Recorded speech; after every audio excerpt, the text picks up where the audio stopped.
চিপাঝাৰত দুখনকৈ ব্যৱসায়িক প্ৰতিষ্ঠানত চোৰৰ লুটপাট। চিপাঝাৰ চহৰৰ মাজমজিয়াত সংঘটিত হয় এই চুৰিকাণ্ড।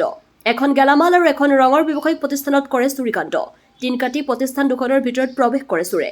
ইতিমধ্যে চিপাঝাৰ আৰক্ষী থানাৰ ভাৰপ্ৰাপ্ত বিষয়া ভাস্কৰ বৰ্মন উপস্থিত হৈ আৰম্ভ কৰে তদন্ত। ৰঙৰ প্ৰতিষ্ঠানখনৰ পৰা ৩৫-৪০ হাজাৰ টকাৰ লগতে অধিক মূল্যৰ ৰঙৰ সামগ্ৰী চুৰি কৰি লৈ যায়। News desk AIN live.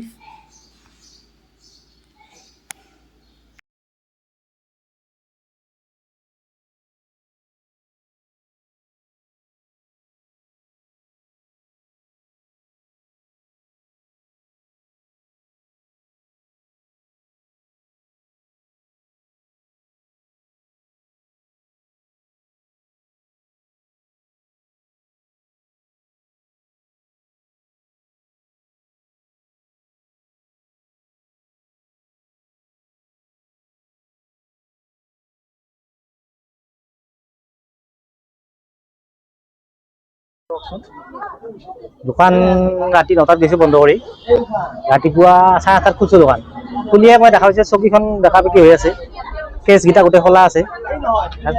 চোৰ সোমাইছে। লগে লগে মই ৰিংকুক ফোন কৰিছোঁ, চাই আহা।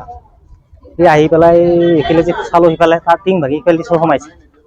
পইচা পাতি মোৰ কেছত ইমান নাই, পইচা পাতি খুচুৰা অলপ আছিল, টেমা এটা এক টেমা, সেইটো পিছফালে ভাগি থৈ গৈছে। এই টিং ভাঙি সোমাইছে, মাটিয়া টিং ভাঙি আৰু এই চাটা আছিলে, হেৰি আছিলে চিলিং ভাঙি সোমাইছে।